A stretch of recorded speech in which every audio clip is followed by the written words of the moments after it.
Good morning mga master. Welcome sa panibagong episode ng Manila to Bicol Bike Series namin.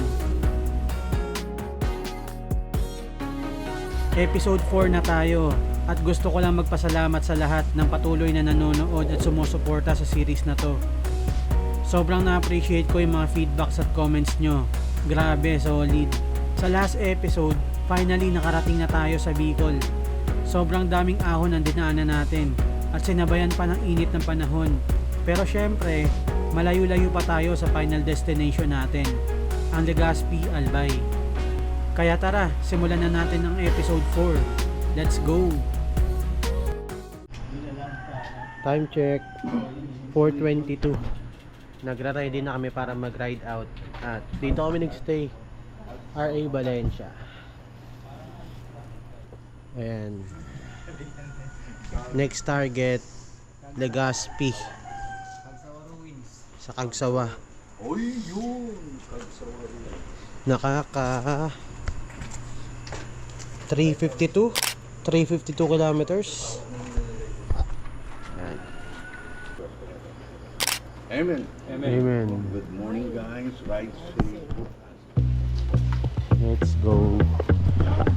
Game Day 3, 4:39 ride out. Welcome dito sa Ragay, Camarines Sur. Nagstay kami sa RA Valencia Lodge Inn.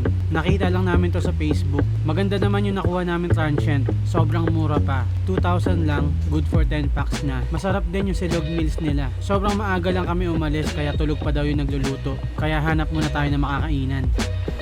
Ahoy for breakfast. Let's go. Ito.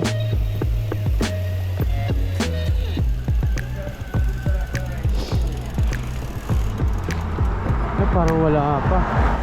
Medyo nahirapan nga lang kami maghanap dahil Biyernes Santo ng mga panahon na yan. Puro sarado yung kainan.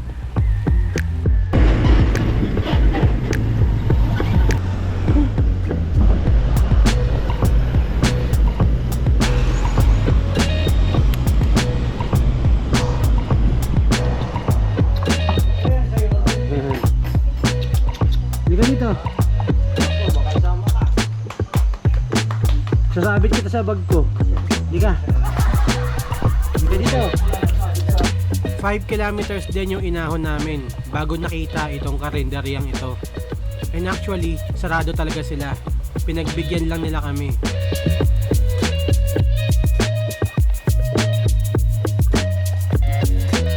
Okay, dito kami kumain. Thank you kala ate at kuya. Kahit sarado sila, pinagluto talaga kami. Talaga kami. Oo, solid. Time check 6:36. Ride out na kami doon sa sa kinainan namin.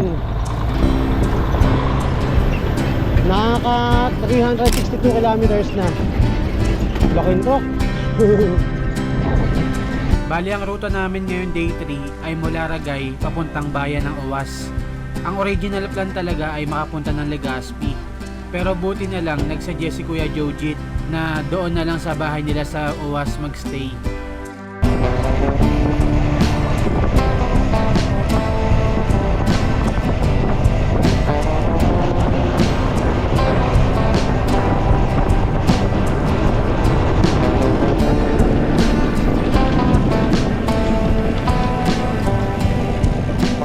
As usual, rolling hills pa rin yung daan pero karamihan lusong na. Problema nga lang ang daming lubak.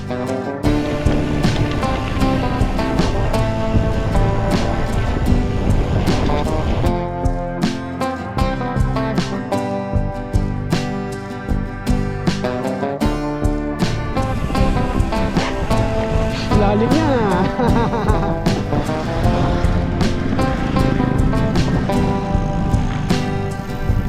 Super swan. Grabe, tingnan mo naman daan niya, no? Naka-pro mga Bicol, guys.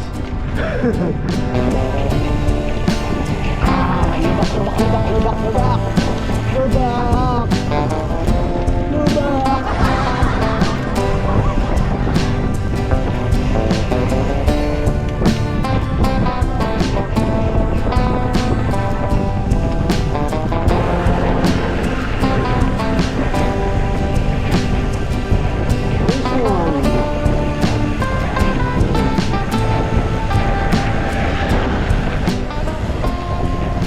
Time check 7:30. Dito na kami sa Sipokot. Nakaka 375 kilometers na. 200 pa ulit.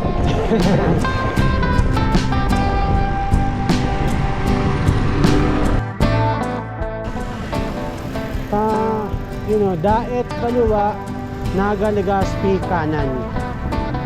Nagpahinga muna kami sa may intersection sa may Sipokot para mag-regroup. After magpahinga, kumanan kami sa may intersection papuntang Naga.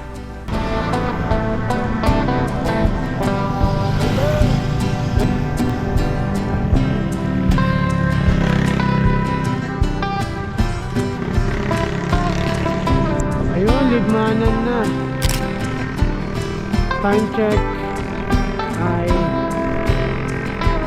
8:15, ligmanan na kami.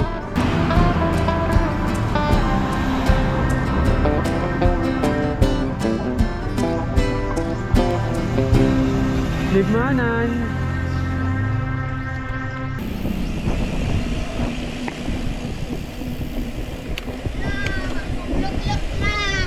Lo na.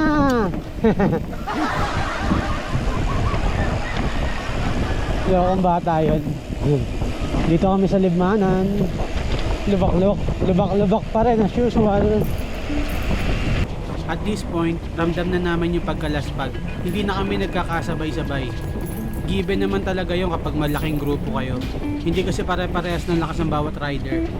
Nahati kami sa 3 group. And syempre, nag-aantayan pa rin kami from time to time.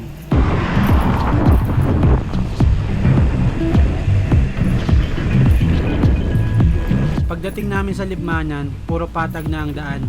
Maganda yung kalsada, malawak, maayos. Sa magkabilang gilid, puro bukirin at mga puno. Ang sarap sa mata. Nice one.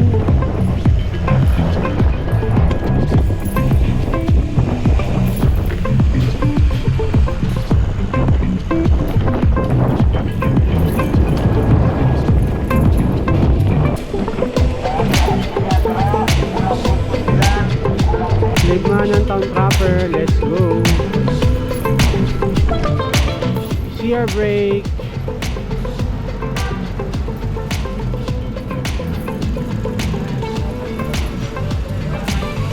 Long time no see. Andito pala kayo? Nag-ride out na rin kami kaagad after mag-CR. And napagpasyahan namin na doon na lang kami magpapahinga sa may kainan.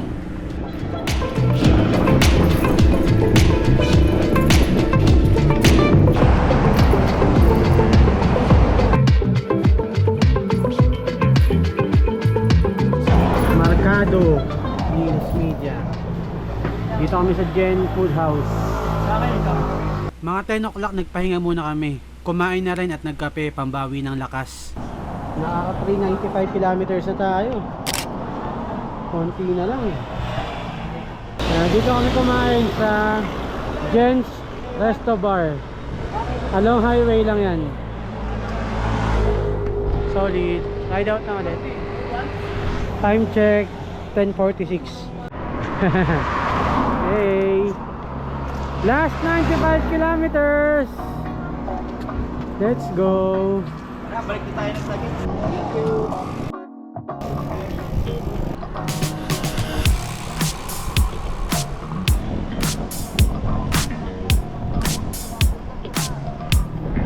Nice one.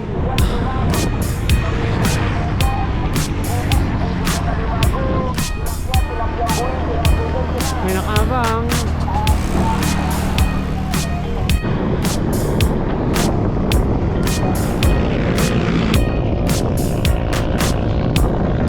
Ganda na ng daan dito. Sana ganito na hanggang Bicol. Ay hanggang Mayon. Solid no.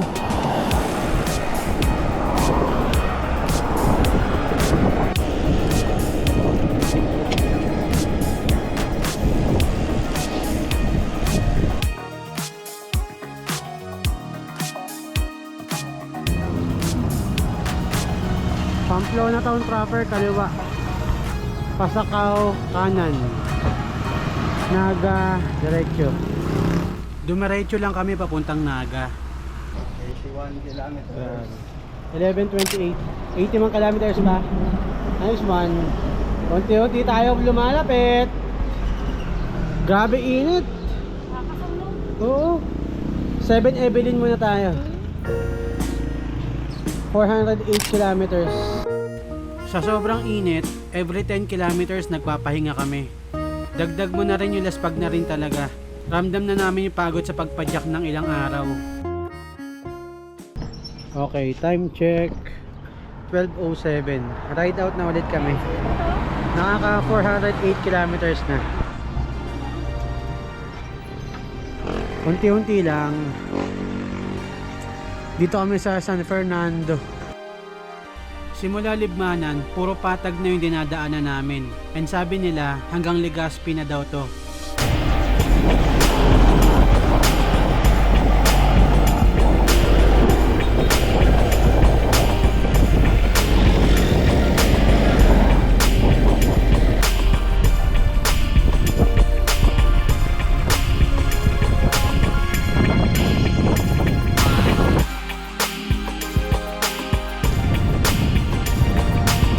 Nice one!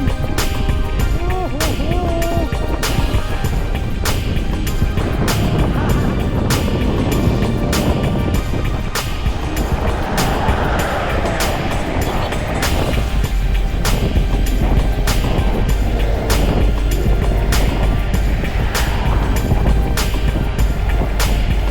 Kuya!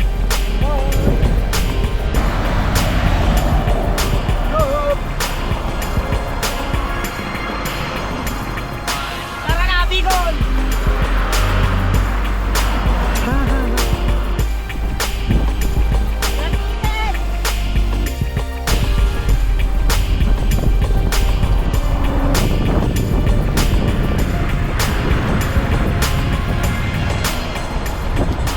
Yun o. Welcome to Del Rosario. Yun o. Yun yung mali yun o. Doon pa o. Hindi daw to eh. Doon pa. Iikotin pa namin yung gilid.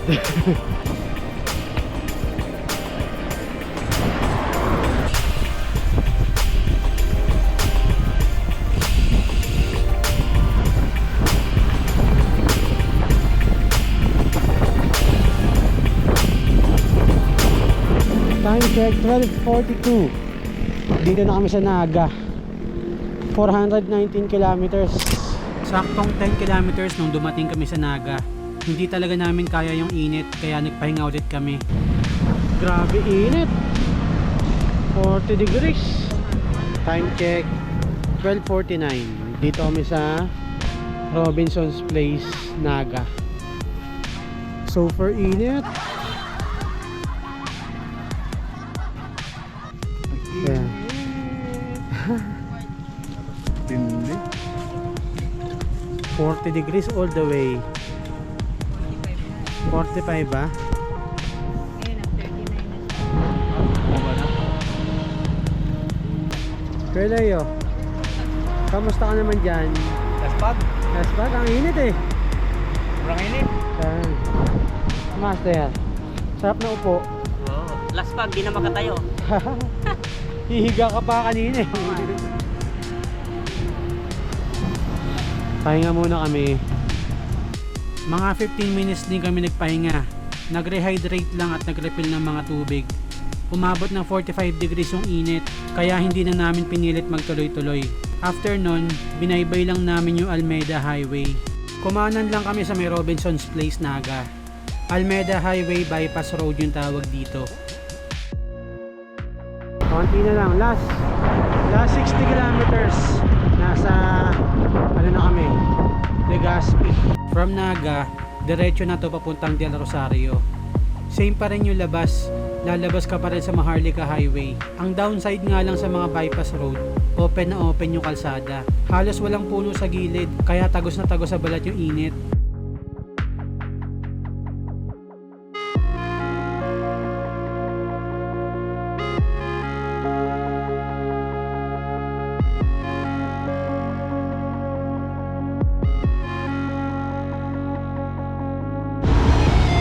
Time check 1:12.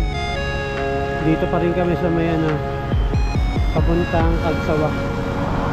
Stop over muna ulit at sobrang init. Hirap. Okay, ride out na 1:30. Ride out na kami dito sa may ano, pinaghintuan namin at papahinga na. Nakaka 423 kilometers na. 423. Ilang kilometers pa?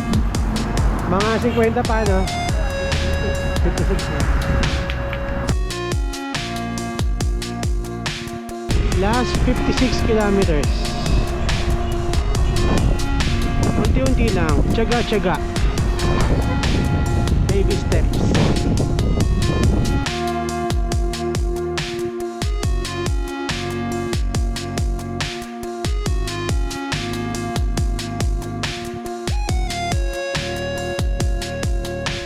Sobrang naging mahirap sa amin yung last 50 kilometers. Ramdam na ramdam talaga namin yung init ng panahon. Halos sunod-sunod na rin yung paghinto namin para mag-rehydrate. Kahit mabagal, tuloy pa rin sa pagpadyak. Dahil alam namin, counting-county na lang. Matatanaw na rin namin si Mayon. Hey, thank you sa Acro. Malaking bagay yung mga nagsagawa ng lakbay alalay ng Holy Week. May libreng tubig at pangmerienda. Sakto sa oras ng pagod at tag-init. Kaya maraming salamat po sa lahat ng mga nadaanan namin na nagpakain at nagpainom. Saludo po kami sa inyo. Isa kayo sa mga naging lakas namin para matapos tong epic ride na to. 3 o'clock, Violin TV. 433 kilometers. Habang papalapit kami sa Legazpi, paganda ng paganda yung nakikita namin. And to be honest, nakaka-excite talaga makita si Mayon. Kinakabahan din at the same time, kasi sabi nila, hindi daw nagpapakita si Mayon kapag hindi ka mabait.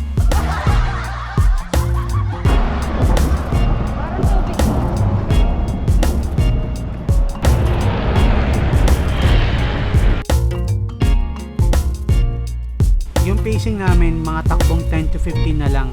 Bukod sa pagod na, sobrang sakit na rin ng mga puwet namin. Gusto pa sana namin huminto ng huminto para magpa-picture. Kaso ang hirap ng bumaba sa bike kapag nasa momentum ka na. Pero isa lang yung nagpahinto sa amin. Noong may nakita kami nagtitinda ng buko. Ilang araw na kami nagkikrave sa buko at ngayon lang kami nakakita na nagtitinda.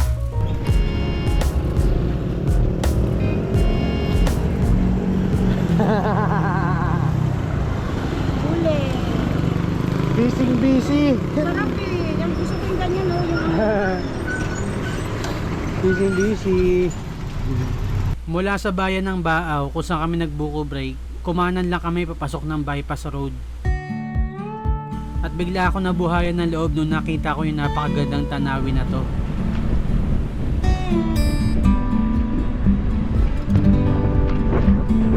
Welcome nga pala dito sa Baaw Bypass Road.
Time check 4:57. Dito na kami sa town proper ng Nabua. Mula Nabua, 2 bayan na lang daw bago kami makarating sa bahay nila Kuya Joji sa bayan ng Uwas. Malapit na kami pero ramdam na talaga yung pagod. Buti na lang binabawi na magandang tanawin. Kaya kahit mabagal na yung takbo namin, enjoy pa rin kahit papano. Ito yung mga moments na iti-treasure namin balang araw. Yung tipo ng memories na babalik-balikan mo kahit matagal na lumipas. And honestly, yun naman talaga yung reason bakit tayo gumagawa ng mga ganitong epic rides. To collect moments, to live the story, and to keep memories na hindi natin mabubura.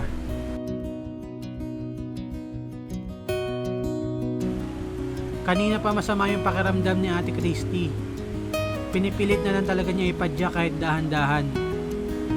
Nagsugat na daw kasi yung sa may singit niya. To the point na halos hindi niya na maipadyak sa sobrang sakit. Kaya tinutulak na lang siya ni JM. Halos lahat kami ganun din, masakit na yung mga puwet. 3 araw na rin kaming 14 hours yung saddle time. Kaya kahit nakailang lagay na ng petroleum jelly, masakit pa rin. Nice one! Ganda dyan ah! Uy, ako rin!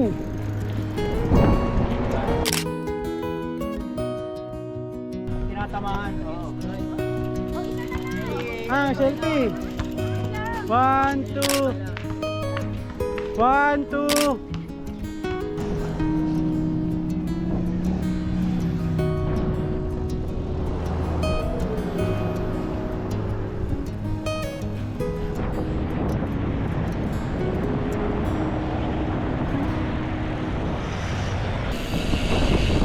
17 kilometers.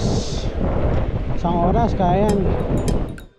Pagpasok ng bayan ng Polanggi, nagpapakita na yung perfect cone ni Mayon. Eto na, papalapit na kami guys. After how many years? Yan na oh. Yan na oh. Kitang kita na yung tuktok oh.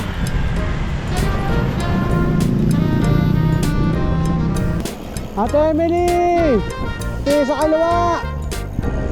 Tingin sa kaliwa!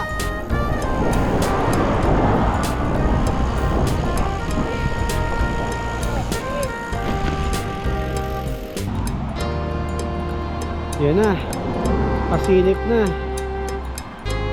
Konti na lang. Pero mag-i-stay kami dun sa may bago mag-Legazpi.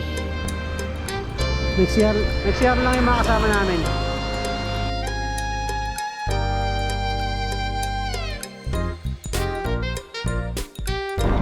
Time check, 6 o'clock. Yan. So far nakaka 468 kilometers na kami. Wala, tsaga-tsaga. May masama na pakiramdam ni Ate Christy. At hindi na pwedeng pilitin pa. Siyempre, safety muna. Ayun na. So, chani-chani kami hanggang makarating dun sa bayan ni Joji.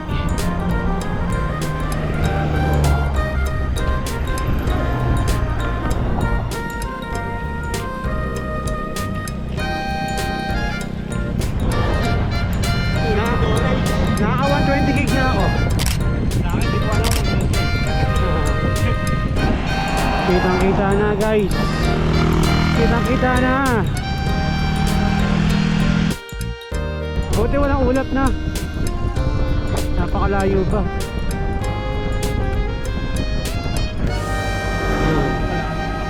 Time check 6:25. Ayun na yung Mayon. At pahinga muna kami. 474 kilometers. Nice one. Konti na lang, 5 kilometers.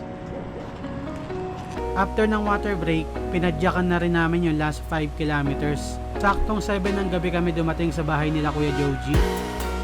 Dito sa may barangay Bagong Bayan, bayan ng Uwas. Time check, 7 o'clock. Dito na kami sa sa barangay Bagong Bayan. Sa Awas ba yun? O Bawas? Sa bahay ni Joji.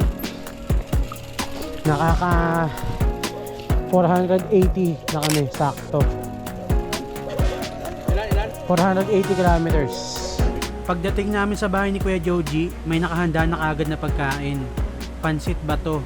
Maraming salamat Kuya Joji, pati na rin sa buong family mo sa pag-welcome sa amin at pagpapatuloy sa bahay nyo. Sobrang na-appreciate namin yung hospitality. Okay. Time check, 7:33. Dito na kami sa bahay ni Joji. Yan oh. Master. Yan, Thank you, darating thank kami, you. nag-touchdown na. May papansit pa. Ayan oh. Tuka.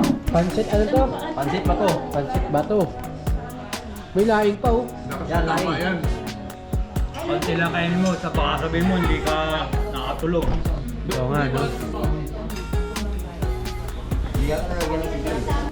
At ayun na nga, dito na nagtatapos ang episode 4 ng Manila to Bicol bike series namin. Kung nakaabot ka hanggang dito, maraming salamat sa panonood. Grabe, ibang level yung hirap ng day 3 at malamang sa malamang, mas matindi pa yung day 4. Kaya abangan nyo ang final episode ng series na to. Iikot kami sa Legazpi at susubukan namin tapusin ang legendary Mayon 360. Kaya thank you for watching and see you on the next one.